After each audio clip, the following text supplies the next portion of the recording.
maggot? Do you want to go from this to this?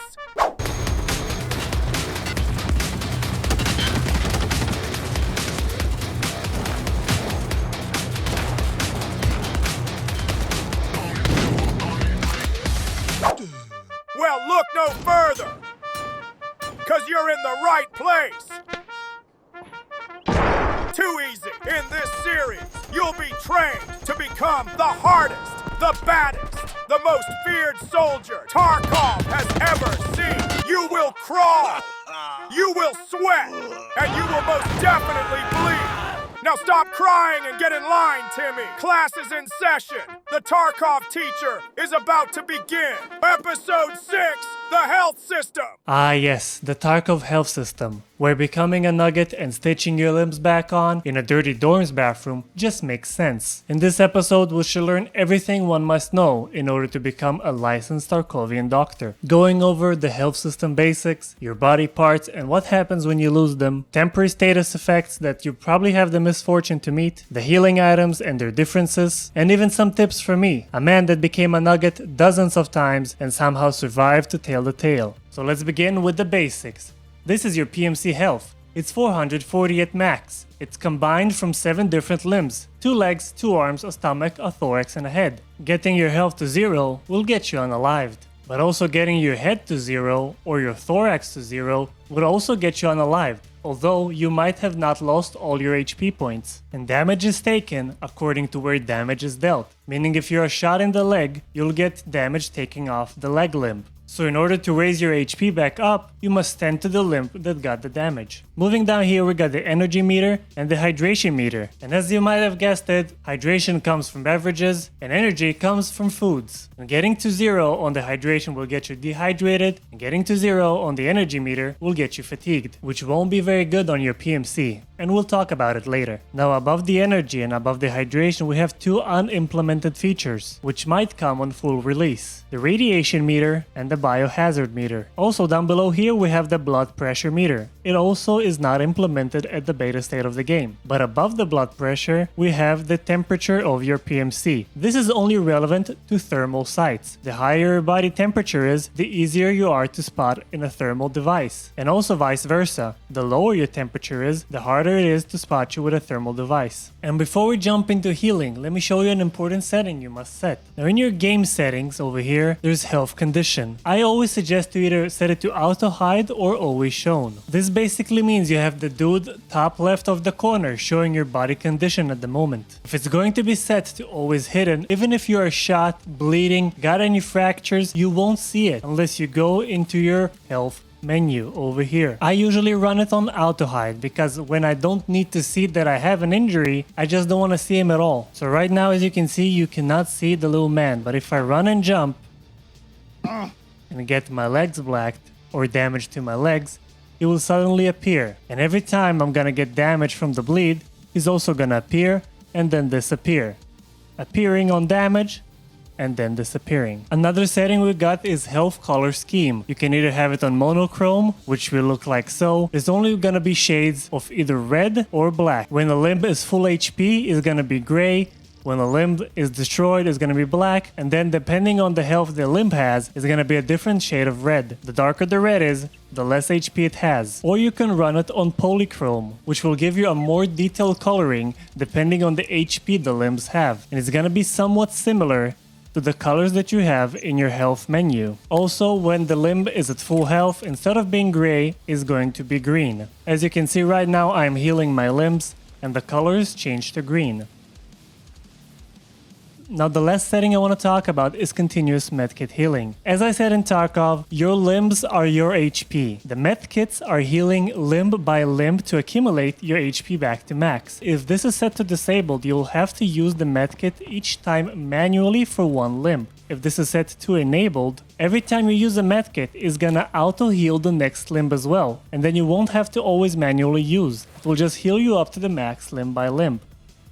Now let's talk about the most basic and straightforward way to heal in Tarkov, and that is medkits. Currently there are 6 kinds of medkits in the game. Each looks differently and has a different weight and size it takes in the inventory. Also, each has a different amount of HP it can heal before it's empty and disappears, a different use time or animation speed, and some even heal status effects while some do not. So let's meet the gang. So starting from the bottom, we got the AI-2 medkit, also known as Cheese. Guess why? It can heal up to 100 HP per medkit, it has a use time of 2, and it also removes radiation exposure, which isn't even in the beta state. Now moving over to the car first aid kit. It's kinda heavy compared to the other ones, and it has 220 HP. It also can stop light bleedings, but it's gonna cost you 50 HP out of the 220 it already offers. Meaning that if you heal this ailment, it's gonna cost you 50 HP, which won't go to healing your limb, but to healing the ailment. And the use time is 3 seconds. And moving over to the IFAC. With a HP resource of 300, a use time of 3 seconds, removes the unimplemented yet radiation exposure, it stops light bleeds for 30 HP resource, and heavy bleeds for almost the entirety of the thing, 210 HP. Meaning if you use an IFAC to stop a heavy bleed, you're gonna have only 90 HP left to heal your body. So I just will not recommend. Now moving over to the IFAC's big brother, the AFAC. With 400 HP resource, it also has the same use time, the same radiation removal, the same cost for light bleeds, but a slightly lower cost to stop heavy bleedings. Meaning if you stop a heavy bleed with an AFAC, it is still viable to heal your limbs. And now moving over to my personal favorite, the Celewo First Aid Kit. With 400 HP and stopping light bleeds for 45, stopping heavy bleeds for 175, and a 3-second time use, it might seem lousier than the AFAC having the same resource HP and costing more to fix light and heavy bleedings than the AFAC. But first thing is, it's more common than the AFAC, and the second thing is, there's a secret stat, which I'm gonna talk about later. And right now we're moving to the daddy of medkits, the Grizzly medkit. It is huge, it is 4 fucking slots, look at this thing. With a whopping 1800 HP points, this baby does it all. It stops light bleeds, heavy bleeds, removes concussions, and even fixes your fractures. But it is, however, the heaviest, the biggest, and somewhat the slowest medkit of all the medkits. But I'm also gonna show you why it's probably not the slowest, but actually the fastest. So stay tuned. Okay, now I'm going to show you why I need to take the use times in Tarkov with a grain of salt. First of all, they don't take in account the animation of putting away the gun and then getting it back, which is around a second for each. Second of all, even if we ignore the gun animation, the times they are actually being used are not the times that are shown when you inspect them. And the third thing is, the AI-2, which is supposed to be only 2-second use time, is slower than even some 3-second use medkits. Just watch this.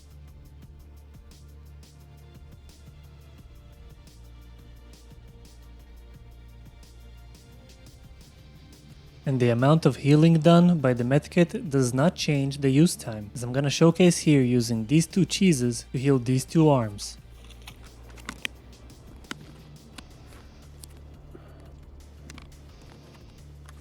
And to prove this further, I'm going to compare an AI-2 to a car medkit. Without holding any weapons in my hands, the car medkit is gonna heal more HP and the cheese is gonna heal much less HP. The comparison started from the exact frame when the hotkey got highlighted until the hotkey got back to normal, which should be the duration of the animation. The difference was 2 frames in favor of the cheese, and both animations took 5 seconds, not 2 and not 3. And now the hidden stat that you need to know about medkits is the heal amount per use. Here I showcase how I tried to heal my right arm, which is 3 out of 60, with an AI-2. And as you can see, in the end of the healing animation, the right arm is not fully healed and is only 52 out of 60. So each medkit has a maximum amount of HP it can heal per use. Starting from the bottom, we have the AI-2 and the IFAC. Both have a maximum of 50 HP per use. And then comes the AFAC with a whopping 60 HP per use. And at the top 3 we have first the car first aid kit with 70 HP per use, And second place we got the Salewa with 85 HP per use. And then we got the Grizzly with a whopping 175 HP per use, which is basically useless because you heal limb by limb, and the highest HP limb is the Thorax with 85, meaning a Salewa can heal any limb anytime in one use. And this only refers to actual limb HP points. The so-called price the medkit pays to heal an ailment is not included in these points. So I'm gonna show you how I heal an almost zeroed leg with a bleed using an IFAK, and it heals the 50 HP it does regardless of the light bleed, which it also fixes. So as you can see, hit points and ailments are completely separate things when it comes to healing. The medkit does both simultaneously. Now to show you this number right here, I use the Propato, which is a stimulant helping me regenerate health. This blue number we see right here is my health regeneration speed. It is shown in amount per minute. So when the arrow is up and it says 60, it means we're getting 1 HP every second. Same goes for the numbers next to dehydration and the energy. And these are the healing speeds of every medkit in the game. As you can see, the IFAK and the AFAK both suck balls. Now what I'm about to show you, I know that even some Tarkov veterans might not know. I'm gonna show you all 6 medkits in the game healing at the same time. All the limbs that they are healing are approximately the same HP loss, ranging from 18 to 20 HP missing. The red arrow is going to point to the limb that is being healed. And when the limb is fully healed, Mr. Chad is gonna appear next to the medkit.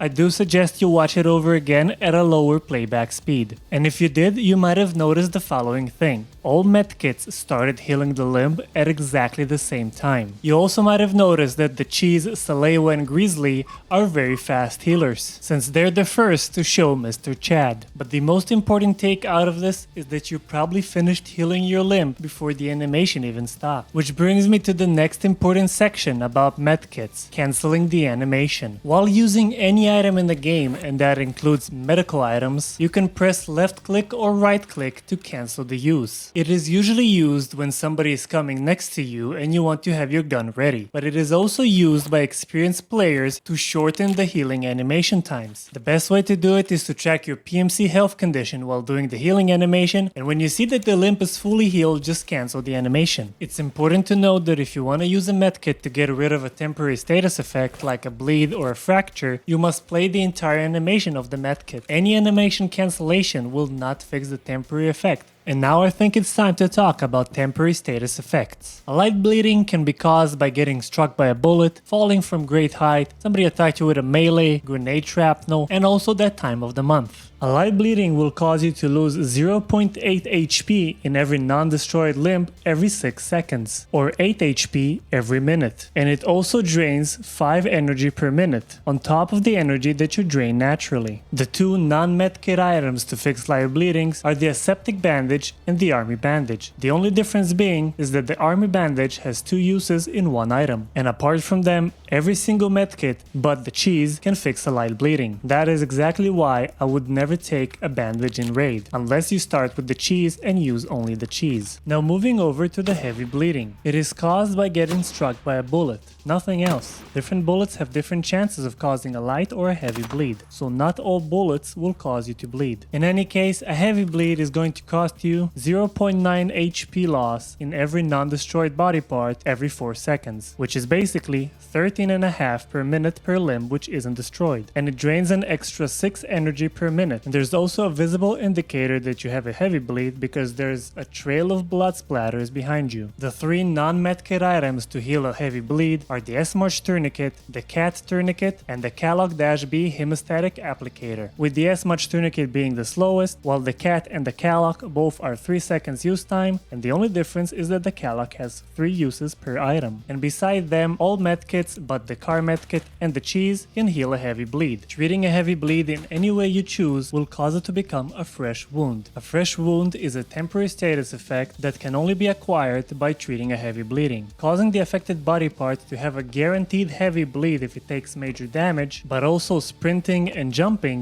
may cause it to become a light bleed. And a fresh wound stays for 480 seconds or until it starts bleeding again, whether it's a heavy bleed or a light bleed. And the next status effect isn't really a status effect, it doesn't even have an icon, but it does do something. It's called being on low health. Now these are my rough estimates from what I've seen and tested, but it seems that once you drop below 40% of your maximum HP at the time, your PMC starts making ouchie noises, and dropping below 35% of the max HP will cause your screen to become distorted, dizzy, and veiny on the edges. The PMC ouchie noises and the distorted screen can both be just fixed by healing, although using painkillers might help with the crying PMC. Moving over to fractures. The only body parts that can be fractured are arms and legs. It could be caused by falling from a great height, getting struck by a bullet, melee attacks, and even failing the gym quick time event. And the effect of the fracture depends on the body part which got fractured. Each leg fractured reduces your speed by 45%, meaning if you have 2 fractured legs, you're going 90% slower than usual. It also decreases your jump height and disables sprinting unless you take painkillers. But jumping and sprinting with broken legs causes further damage to the leg. The effects of a fractured arm are slower ADS, more hand stamina being drained while aiming, and also very unstable ADS. You might find some misleading information in the wiki that states that if it's the right arm, the arm that holds the PMC's gun, then using items and searching containers is 50% slower than normal, reloading, drawing, and aiming weapons takes 67% more time. And if it's the left arm, it's the opposite. Using items and searching containers is 67% slower than normal, and reloading and drawing weapons is 50% slower. But as you can see in these clips side by side, the only actual difference is the ADS time.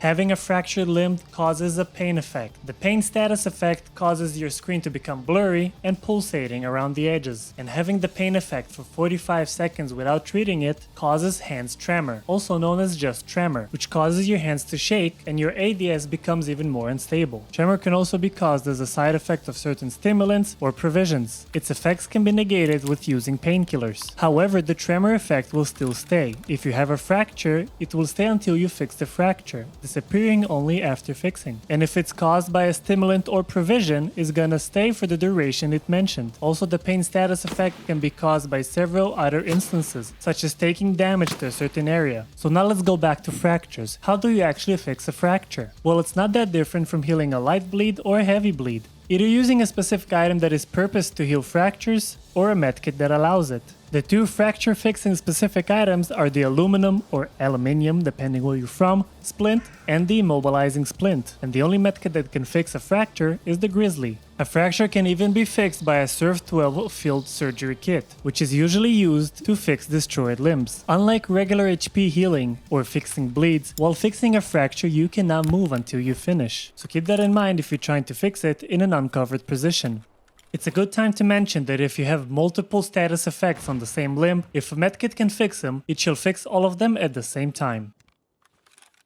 Now, because we mentioned the Surf 12 surgical kit, let's take a little break from status effects and talk about restoring destroyed limbs. Destroyed limbs are limbs that lost their entire HP pool, also known as blacked out limbs. Depending on the limb destroyed, there's a different penalty. Getting your arm destroyed is the same as having it fractured, with the addition that damage taken to that blacked out limb will be distributed over the entire body's health pool at around 50% of the damage dealt. And legs are the exact same thing as arms, but if the blacked out leg takes damage, the damage is distributed over the entire body's health pool at 0.7 of the damage dealt, 70%. Getting your stomach destroyed massively increases dehydration and energy loss, about 5 times than the base loss. And additional damage taken to the black stomach will be distributed to the entire body's health pool at 1.05 the damage dealt, meaning there will be a 5% damage increase, unlike the arms and the legs. Now, upon destruction of the head of the thorax, it's instant death. There are 2 very specific instances that cause you to have a destroyed head or thorax and not die. and that is losing health from a bleed and losing health from a stimulant. A destroyed head and thorax cannot be fixed with a surgical kit. And upon reaching 0 from a bleeding or a stimulant, any other further damage which isn't the bleed or the stimulant will become an insta-kill. Meaning that if you want to survive, you basically have to go into no damage mode, which is a very difficult thing to do in Tarkov. Now to fix a blacked out limb, you must perform surgery, and for that you need to either use the CMS kit or the Surf 12 kit. The CMS kit is smaller than the Surf 12 kit and is also faster to use, but it also has less uses, and it cannot fix fractures like the Surf 12. You can also not move while using a surgical kit. Surgical kits restore the destroyed body part to 1 HP, so they need to be used combined with medkits to be effective, to heal your limb up back to what it was. However, performing surgery will lower the max HP of that limb for the duration of the entire raid. And here is another difference between the CMS and the Surf 12. Fixing with a CMS will restore the body part to have only 25 to 45 of the max HP it had, while using a Surf 12 will restore it to have 60 to 72% of the max HP it had. Performing another surgery on the same body part will lower the max HP even further. Personally, I suggest you always use the Surf 12 kit. It is a bit bigger and slower to use, but the less HP reduction and the ability to fix fractures is very worth it. And for that reason, it is more expensive and harder to find. So if you're poor McPoor pants, using a CMS is just fine. Now let's go back to status effects and talk about being fatigued. This effect happens 30 seconds after your energy reaches 0, and it makes you lose 1 HP point per functioning body part every 5 seconds, meaning you lose 12 HP per minute. Unlike bleeds, bringing your head or thorax to 0 will kill you. It also significantly lowers your stamina regeneration, both regular stamina and hand stamina, sometimes to the point that you cannot even regenerate. Oh, and you also get the tunnel vision status effect, which makes your screen look like this. You can also get tunnel vision as a side effect of certain stimulants. The fatigue is gonna persist until you find something to eat and replenish your energy. So until then, I would focus on healing my head and thorax to keep you alive, and healing the rest of the limbs to prevent them from blacking out. Now, dehydration is kinda similar to fatigue. It is caused 50 seconds after your hydration reaches 0, and you lose 1 HP point per functioning body part every 15 seconds, meaning you lose much less HP, which is basically 4 HP, per minute than being fatigued. But getting damage from dehydration also causes pain, and pain makes your screen blurry, which sucks balls. Reaching 0 on the thorax or on the head will also kill you. And also stamina regeneration gets fucked, like fatigue. And if all that isn't enough, you also get hand tremors. It's just a fun little package. Guys, please eat and drink. Bring food and water. Dehydration and fatigue are the most annoying status effects in the game. Take it from me. Eat and drink. Moving over to the concussion status effect. I couldn't replicate this in game for some reason. It makes your vision blurry and your ears ring. It happens when you get shot in the head and your helmet either ricochets or blocks it, or if you're too close to an explosion. Now moving over to stun and flash. Now the status effect that actually is gonna appear in your PMC health condition menu is the stun. The stun is what makes the screen black. But as you can see, even after it's gone, you're still gonna have the flash. And I'm not talking about an icon of flash, but that big bright smudge of light on your face. These effects are caused by, as you guessed it, being flashed or stunned by a flash stun grenade or a stun flash grenade. You understand what I mean? There's also a shotgun that can make you blind because it shoots flashbang rounds for some reason. You can diminish the effects of stun and flash by wearing certain glasses and even certain face shields, which will cause both effects to be much shorter and less impactful on your vision.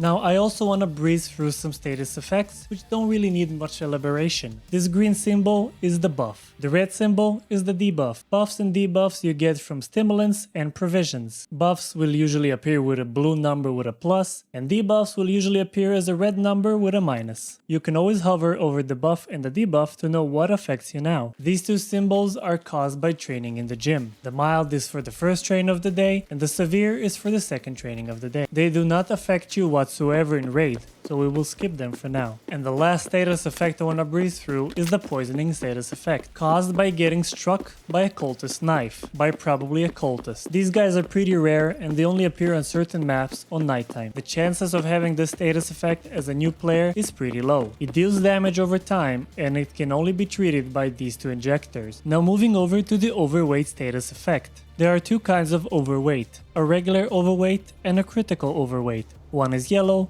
the other one is red. Being overweight has many effects, but they don't always come together. They usually accumulate depending on the weight you carry. Meaning you can be overweight and walk without draining your stamina, and you can also be overweight and drain stamina while walking. It all depends on how much overweight you are. You do, however, make more noise while overweight, you don't jump as high, and your stamina drain increases. Falling damage is also increased, and your movement speed is decreasing. Now all of the effects I've now mentioned increase the more weight you carry, and decrease the less weight you carry. As simple as that. But sometimes you can be a real greedy boy and pick up something very heavy like this tank battery, and you're going to get critical overweight. In this state you cannot sprint, you can't even stand up all the way straight, prone movement drains your stamina, and you cannot regenerate stamina while standing. You also move at the speed of a slug. And now using movement while I'm critical overweight will help me show you fatigue.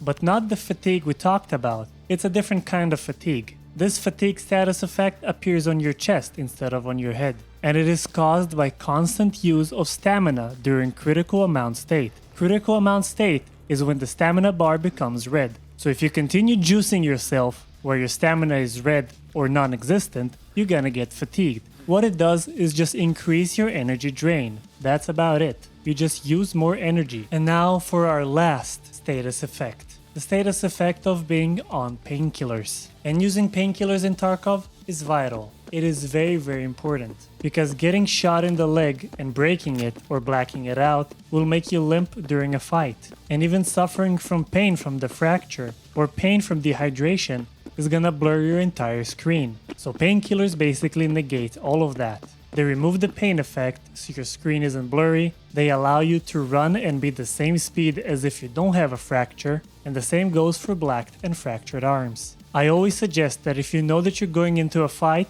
use the painkillers before you know you're going into a fight, as it's probably gonna save your life. These are all the items that you can use to pain kill. Yes, you have guessed it right. Like in real life, hard liquor gives you the pain killing effect. It does, however, come in a massive toll of hydration depending on what you drink. As a rule of thumb, unless you don't have a choice, do not drink alcohol to kill your pain, unless it's real life. These are all non-injector items that you use to pain kill. The worst of which being the analgin painkillers. These are the painkillers you use when starting out the game, and they suck ass. 80 seconds of removing pain for 19 hydration just isn't worth it. I suggest you strive to getting a Vaseline, or even a morphine. And always remember that the best painkiller in the game is the Propofol. It also raises your HP slowly and steady, and it has zero negative effects, except some hand tremor for 30 seconds and some tunnel vision for 30 seconds at the end of the stim's work life. I'm not gonna go over every painkiller or injector, but just so you know that painkillers do give you some visual effects. Upon consuming them, you might not even notice, but the peripherals of your screen go kinda grayish, kinda black and white. You won't really notice it. What you will notice is that when the painkiller is done working, the icon is gonna start blinking. It's gonna look something like this. During this time, your vision becomes blurry, and it's gonna stay blurry until this symbol right here is gone. Now if you use a Vaseline and wait 300 seconds, you can see that the after effects of painkilling differ from painkiller to painkiller. The Vaseline one is way longer than the analgin one, but remember, using painkillers is just worth it every time. Just remember that they take a toll, usually on hydration, so keep hydrated and keep eating them foods. And now I want to end the video with some tips from me. While in a fight, the highest priority for you is to keep your head and your thorax above zero.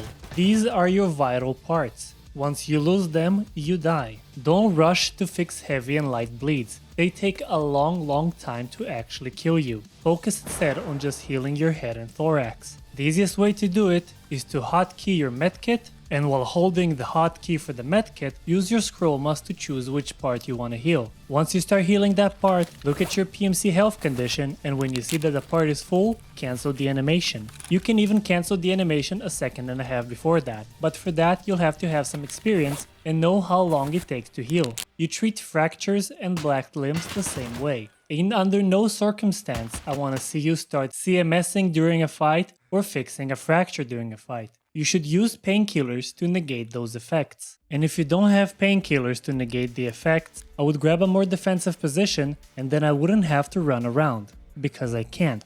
I fucking limp. But only if you're 100% sure that you have those 3 seconds to use an aluminum splint and heal your fracture on the leg because you don't have any painkillers, do it. However, most of the time, this just might get you killed. So remember, the sequence of importance in a fight is healing only your head and thorax, using the hotkey selection and animation cancelling, then using a painkiller if you haven't used one already before the fight, and only after you have killed your enemy and you are in a safe position should you tend to the rest of the ailments. And also, you might think that the Grizzly is an awesome medkit, because it is, but it has some downsides. First of all, it's 4 slots. Not a lot of rigs in the game have 4 slots to fit it. The second thing being is that if you want to use it to clear a status effect, you cannot animation cancel, and the Grizzly has the longest animation of all the medkits. Personally me, I just go with a Salewa and a hemostat, or a cat if I don't have a hemostat. But at the start you might not have Salewas on hand, so use whatever you want to use.